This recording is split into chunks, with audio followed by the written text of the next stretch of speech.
మనందరం చాలాసార్లు వింటూనే ఉంటాం, పోలీసులు వచ్చి పేకాట ఆడే వాళ్ళని పట్టుకున్నారు, అరెస్ట్ చేశారని. అలాగే చాలాసార్లు న్యూస్ పేపర్స్లో చదువుతూనే ఉంటాం, కొందరు క్రికెట్ బెట్టింగ్ గ్యాంగ్స్ని అరెస్ట్ చేశారని. ఈ ట్రెండ్ గత కొన్ని సంవత్సరాలుగా ఎన్నికల్లో కూడా వచ్చేసింది. క్రికెట్లో లాగా ప్రతి బాల్కు ప్రతి మ్యాచ్కు ఒక పందెం కట్టినట్టు ఎన్నికల్లో కూడా ఏ పార్టీకి ఎన్ని సీట్లు వస్తాయి, ఏ నియోజకవర్గంలో ఏ నాయకుడు గెలుస్తాడు, ఎన్ని ఓట్ల మెజారిటీ వస్తుంది, ఇలా ప్రతి టాపిక్ పై కాయ్ రాజా కాయ్ అంటూ పందెం రాయళ్ళు లక్షలు పనంగా పెడుతున్నారు. అయితే బెట్టింగ్ చేయడం, జూదం ఆడడం ఇల్లీగల్. కానీ మీరు గోవా వెళ్ళి అక్కడ కెసినోస్లో ఓపెన్గా బెట్టింగ్ చేయొచ్చు. అలాగే హార్స్ రేసింగ్లో పందెం కాయొచ్చు. ఇప్పుడు ఓపెన్గా ఆన్లైన్లో రమ్మీ ఆడడం, Dream11 యాప్లో క్రికెట్ బెట్టింగ్ ప్లేయింగ్ చేయండి అంటూ సెలబ్రిటీస్ యాడ్స్ కూడా చేస్తున్నారు. మరి నలుగురు కూర్చుని పేకాట ఆడితే నేరం, పోలీసులు అరెస్ట్ చేస్తారు. కానీ మరోవైపు సెలబ్రిటీస్ ఎండోర్స్ చేసే లీగల్ బెట్టింగ్ యాప్లకు పర్మిషన్ ఉంది. ఇది ఎలా సాధ్యం? అసలు ఇండియాలో బెట్టింగ్ లీగల్ ఆర్ ఇల్లీగల్? మన దేశం చట్టాలు ఏం చెబుతున్నాయి? ఇవాల్టి వ్యూలో చూద్దాం. Welcome to the view. నేను రూపా ఇందుకూరి.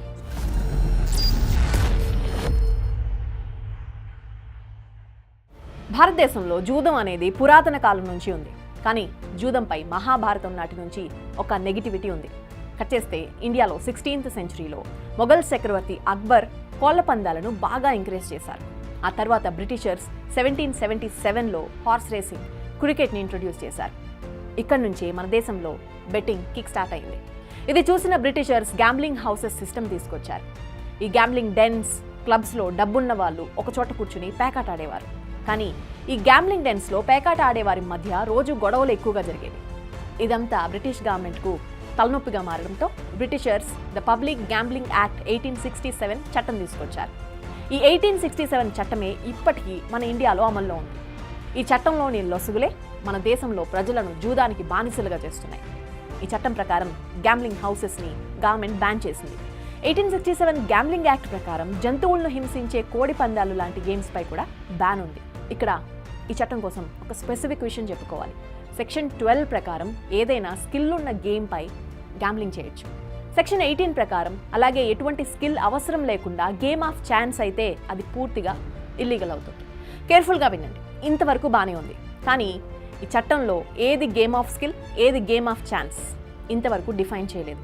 అందుకే ఈ చట్టం వచ్చిన లాటరీ, హార్స్ రేసింగ్ ప్యారలల్గా రన్ అవుతూ వచ్చాయి. అలాగే 1947లో ఇండియాకు ఇండిపెండెన్స్ వచ్చాక కూడా మన రాజ్యాంగంలో బ్రిటిషర్స్ చేసిన అదే 1867 చట్టాన్ని యాజ్ ఇట్ ఈస్ తీసుకుని చిన్న చేంజ్ చేశారంతే. ఇండియన్ కాన్స్టిట్యూషన్లో 7th షెడ్యూల్ ప్రకారం 1867 పబ్లిక్ గ్యాంబ్లింగ్ యాక్ట్ని ఫాలో కావాలా లేదా అనేది స్టేట్ గవర్నమెంట్స్ చేతిలో ఉంటుంది. ఇప్పుడు ఇండియాలో కొన్ని స్టేట్స్ ఈ చట్టాన్ని యాజ్ ఇట్ ఈస్ ఫాలో చేస్తుంటే మరికొన్ని స్టేట్స్ ఈ చట్టంలో కొన్ని మార్పులు చేసుకున్నాయి. ఇండిపెండెన్స్ వచ్చిన తర్వాత కొంతమంది కాంపిటీషన్ గేమ్స్ అంటే చెస్ పేరుతో క్లబ్స్లో బెట్టింగ్ జరిగేది. ఇది కూడా ఇల్లీగల్ అని కొంతమంది కేసు వేశారు. అప్పుడు ఇండియాలో ది ప్రైజ్ కాంపిటీషన్స్ యాక్ట్ 1955 తీసుకొచ్చారు. దీన్ని ఉపయోగించుకుని ఆర్ఎండి చాంబర్ బగువాలా అనే వ్యక్తి ప్లేయింగ్ కార్డ్స్ గేమ్ ఆడిస్తూ క్లబ్స్లో గ్యాంబ్లింగ్ చేయవాడు. చాంబర్ బగువాలా ఇల్లీగల్ గ్యాంబ్లింగ్ చేస్తున్నాడని కోర్టులో కొంతమంది కేసు వేసినప్పుడు సుప్రీంకోర్టు ఈ కేసులో game of chance versus game of skill పై కొంత డిఫైన్ చేసింది. సో గేమ్ ఆఫ్ స్కిల్లో మెంటల్ ఎబిలిటీ, స్ట్రాటజీ ఇన్వాల్వ్ అయి ఉంటుంది. ఈ గేమ్ ఆడుతూ ఒక ప్లేయర్ తన స్కిల్ని ఇంప్రూవ్ చేసుకోవడానికి అవకాశం ఉంటుంది. For example chess. అదే గేమ్ ఆఫ్ ఛాన్స్లో లక్, ర్యాండమ్ ఫ్యాక్టర్ ఉంటుంది. ఈ గేమ్లో ఎవరి కంట్రోల్ ఉండదు. RMD Chamarbaugwalla playing cards rummy game conduct చేస్తున్నాడని, కార్డ్స్ రమ్మీ గేమ్లో మెంటల్ ఎబిలిటీ అంటే ఏ నంబర్ కార్డ్, ఏ సింబల్ కార్డ్ ఎప్పుడు తీసుకోవాలో, ఎప్పుడు డిస్కార్డ్ చేయాలో ఆలోచించాలి. అందుకే కార్డ్స్లో రమ్మీ లాంటి మెంటల్ ఎబిలిటీ అవసరమయ్యే గేమ్స్కు అనుమతి ఉంది. బట్ ఈ గేమ్స్ కూడా పబ్లిక్ ప్లేసెస్లో ఆడకూడదు. ఈ చాంబర్ బగువాలా కేసు దేశంలో ఒక ఎగ్జాంపుల్ని సెట్ చేసింది. ఆ తర్వాత నుంచి కోర్టులో ఏ గ్యాంబ్లింగ్ కేసు వచ్చినా game of skill versus game of chance ఆధారంగానే కోర్టు తీర్పునిస్తుంది. ఇక నెక్స్ట్ కెసినోస్ కోసం ప్రత్యేకంగా Goa, Sikkim union territory Daman and Diu act 1976 act ఉంది. ఈ చట్టం ప్రకారం Goa, Sikkim union territory Daman and Diu ప్రాంతాల్లో మాత్రమే క్యాసినోస్కు అనుమతి ఉంది. ఈ ప్రదేశాల్లో ఇంటర్నేషనల్ టూరిస్ట్ వస్తారు కాబట్టి అక్కడ క్యాసినో గ్యాంబ్లింగ్కు స్పెషల్ పర్మిషన్ ఇచ్చారు. ఆ తర్వాత మెడ్రాస్ రేస్ క్లబ్ పై 1996లో ఇల్లీగల్ గ్యాంబ్లింగ్ కేసు వచ్చినప్పుడు హార్స్ రేసింగ్ కూడా గేమ్ ఆఫ్ స్కిల్ అని, ఇందులో గుర్రాలకు స్పెషల్ ట్రైనింగ్ ఇస్తారని, పైగా స్కిల్ ఉన్న జాకీ హార్స్ రైడింగ్ చేస్తాడు కాబట్టి ఇది గేమ్ ఆఫ్ స్కిల్ అని కోర్టులో ప్రూవ్ అయింది. అందుకే హార్స్ రేసింగ్, గ్యాంబ్లింగ్కు అనుమతి ఉంది. ఇదంతా ఓ పక్క జరుగుతుంటే లాటరీ బిజినెస్ గేమ్స్ పై కూడా చర్చ జరిగింది. చాలా ప్రైవేట్ కంపెనీస్ ప్రజల నుంచి డబ్బులు తీసుకుని బోర్డు తిప్పేయడంతో గవర్నమెంట్ లాటరీస్ రెగ్యులేషన్ యాక్ట్ 1998 తీసుకొచ్చారు. కానీ ఇండియాలోని 13 స్టేట్స్లో లాటరీని బ్యాన్ చేశారు. పైగా కొన్ని లాటరీస్ అయితే గవర్నమెంట్ రన్ చేస్తుంది. ఇక్కడ గమనించాల్సిన విషయం ఏంటంటే లాటరీస్ గేమ్ ఆఫ్ ఛాన్స్ అయినప్పటికీ ఇందులో కేవలం లక్ ఫ్యాక్టర్ ఉంటుంది. అయినా గవర్నమెంట్ లాటరీస్కు పర్మిషన్ ఇచ్చింది. అండ్ ఇక ఫైనల్గా క్రికెట్ బెట్టింగ్, ఎలక్షన్ బెట్టింగ్, ఈ రెండూ కూడా చట్ట వ్యతిరేకమే. అయితే లైసెన్స్ తీసుకుని ఆన్లైన్ బెట్టింగ్ బిజినెస్ చేయొచ్చు. ఆన్లైన్ బెట్టింగ్ నిజానికి 2000 ఇయర్లో స్టార్ట్ అయింది. 2001లో ESPN, స్టార్ స్పోర్ట్స్ కలిసి సూపర్ సెలెక్టర్ ఫ్యాంటసీ గేమ్ని లాంచ్ చేశాయి. అయితే ఈ టైంలో ఇండియాలో పూర్తి స్థాయిలో ఇంటర్నెట్ అందరికీ అందుబాటులో లేకపోవడంతో ఈ గేమ్ ఆర్గనైజర్స్కు భారీగా నష్టాలు వచ్చాయి. కంపెనీ కూడా క్లోజ్ అయిపోయింది. కానీ 4 ఇయర్స్ తర్వాత 2007లో అమెరికాలో చదువుకుని ఇండియాకు తిరిగి వచ్చిన హర్ష్ జైన్ అమెరికాలో తను చూసిన ఫ్యాంటసీ గేమ్ బిజినెస్ Dream11 ఇండియాలో లాంచ్ చేశాడు. ఎందుకంటే 2008లో IPL స్టార్ట్ కావడం, ఇంటర్నెట్ యూజర్స్ పెరిగిపోవడం Dream11 యాప్కు బాగా కలిసి వచ్చింది. ఈ ఫ్యాంటసీ యాప్స్ వల్ల ప్రభుత్వానికి విపరీతమైన లాభం వస్తుంది. ఫ్యాంటసీ క్రికెట్ యాప్స్ బిజినెస్ మోడల్ని బ్రీఫ్గా ఎక్స్ప్లెయిన్ చేస్తాను, వినండి. ఫర్ ఎగ్జాంపుల్ 5 మంది కలిసి ఈ Dream11 గేమ్ ఆడితే ఇందులో ఒక్కొక్కరు ₹100 బెట్ వేస్తారు. సో టోటల్ గెలిచిన వారికి 500 రావాలి. కానీ ఇక్కడ అలా జరగదు.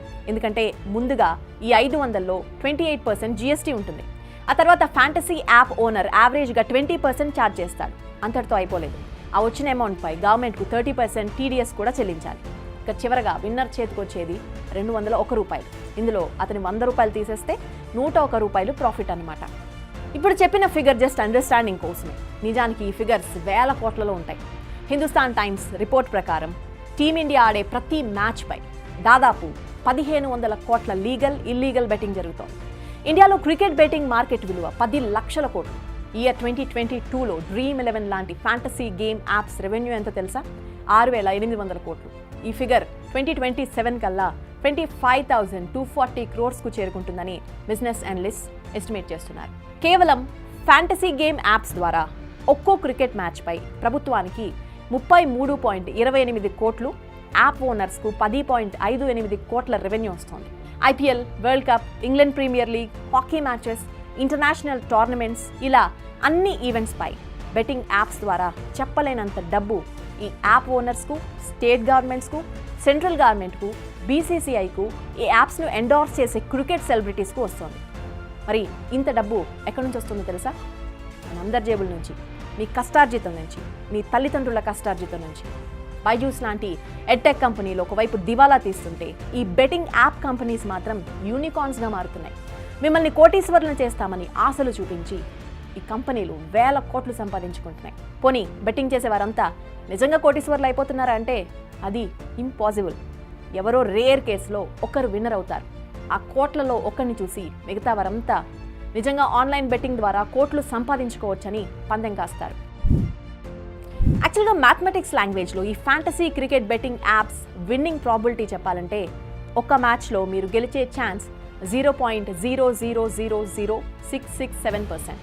సో చాలామంది బెట్టింగ్ చేసేవాళ్ళు తమ విన్నింగ్ ఛాన్సెస్ పెంచుకోవడానికి ఎక్కువ టీమ్స్ కొంటారు. కానీ అలా చేస్తే మీ విన్నింగ్ ఛాన్సెస్ ఇంకా తగ్గుతాయి. ఎందుకంటే మీరు మీ ఫ్రెండ్స్ మీ ఊరి మొత్తం చేత టీమ్స్ కొనిపించి 1,00,000 టీమ్స్ ఏర్పాటు చేసుకుని ఆడినా స్టిల్ మీ విన్నింగ్ ఛాన్సెస్ జీరోగానే ఉంటాయి. ఇంకా చెప్పాలంటే ఒక రాష్ట్ర ముఖ్యమంత్రిగానే దేశ ప్రధానమంత్రిగా ఎన్నికల్లో గెలవడం ఈజీ ఏమో, కానీ ఈ బెట్టింగ్ యాప్స్లో గెలవడం నిజంగా చాలా కష్టం. ఇది గేమ్ ఆఫ్ స్కిల్ అని చెబుతున్నారు కదా, నిజంగానే రియల్ లైఫ్ క్రికెటర్స్ వచ్చి ఆన్లైన్ క్రికెట్ బెట్టింగ్ ఆడినా వాళ్ళు కూడా గెలవలేరు. లేకపోతే రిటైర్ అయిన క్రికెటర్స్ అంతా తమకున్న ఎక్స్పీరియన్స్తో గేమ్ ఆడి ఈజీగా కోట్లు సంపాదించుకుంటారు. కానీ ఇలా కామెంటేటర్లుగా ఎందుకు పనిచేస్తారు?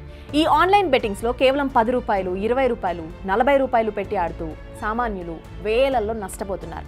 సామాన్యులే కాదు, ఆర్మీ అఫీషియల్స్ కూడా ఈ క్రికెట్ బెట్టింగ్ ఎడిక్షన్ వల్ల 20 లక్షలు పోగొట్టుకున్న సందర్భాలు కూడా చాలా ఉన్నాయి. ఈ బెట్టింగ్ ఎడిక్షన్ ఒక విషియస్ సర్కిల్. గెలిచినవాడు ఇంకా గెలవాలని, పోగొట్టుకున్నవాడు తిరిగి సంపాదించాలని ఆడుతూనే ఉంటారు. ఈ గేమ్ ఎడిక్షన్ విక్టిమ్స్లో స్కూల్ పిల్లలు కూడా ఉన్నారంటే ఇది ఎంత సీరియస్ ప్రాబ్లంగా మనమంతా ఆలోచించాలి. ప్రస్తుతం ఇండియాలో మొత్తం 300 ఫ్యాంటసీ స్పోర్ట్ యాప్స్ ఉండగా వాటిలో యాక్టివ్గా 18 crore యూజర్స్ ఉన్నారు. 2027 వరకు ఈ సంఖ్య 50 కోట్లు చేరుకుంటుందని అంచనా. ఈ ఫ్యాంటసీ బెట్టింగ్ యాప్స్ తీసేయాలని మన ప్రభుత్వాలు ఎప్పుడూ కోరవు. ఎందుకంటే వీటి ద్వారా కోట్ల సంపాదన ఉండడంతో పాటు ఫారెన్ ఇన్వెస్ట్మెంట్స్ కూడా వస్తున్నాయి. మన ఇండియన్ కోర్ట్స్లో బెట్టింగ్, గ్యాంబ్లింగ్ పైన ఎన్నిసార్లు కేసులు వేసినా వీళ్ళకు ఎగనెస్ట్గా ఇటువంటి వర్డిక్స్ రావు. పార్లమెంట్లో ఈ బెట్టింగ్ యాప్స్పై బ్యాన్ విధించాలని కొత్తగా చట్టాలు తీసుకురావడం అటుంచితే అసలు ఎవరూ మాట్లాడట్లేదు. అండ్ లాస్ట్ 3 yearsలో కేవలం ఒక్క తమిళనాడులోనే 40 మంది ఆన్లైన్ బెట్టింగ్లో భారీగా డబ్బులు పోగొట్టుకుని అప్పుల బాధలు తట్టుకోలేక సూసైడ్ చేసుకున్నారు. అమెరికన్ సైకియాట్రిక్ అసోసియేషన్ పబ్లిష్ చేసే journal diagnostic and statistic manual of mental disorders report ప్రకారం గ్యాంబ్లింగ్ ఎడిక్షన్ని లిక్కర్ ఎడిక్షన్తో కంపేర్ చేశారు. ఈ గ్యాంబ్లింగ్ ఎడిక్షన్ ఉన్నవారి మెదడులో ఇంపల్సెస్ అంటే ఆవేశం లాంటి ఎమోషన్ని కంట్రోల్ చేసే భాగం పనిచేయదు. ఇలాంటి వారిని త్వరగా ఫూల్ చేయొచ్చని మెంటల్ సైన్స్ ఎక్స్పర్ట్స్ చెబుతున్నారు. ఈ game of chance, game of skill గోల్ని పక్కన పెడితే ఇది పక్కా గ్యాంబ్లింగ్ అని చెప్పొచ్చు. దీనివల్ల నష్టాలే తప్ప ఎవరికీ ప్రయోజనాలు ఉండవు. జూదం ఆడి డబ్బులు పోగొట్టుకుని ఆత్మహత్యలు చేసుకున్న కేసెస్ మన చుట్టుపక్కల చాలా చూస్తాం. So finally gambling is an addiction. దీనికి ట్రీట్మెంట్ కూడా ఉంది. దీనికోసం మంచి సైకియాట్రిస్ట్ని కలవండి.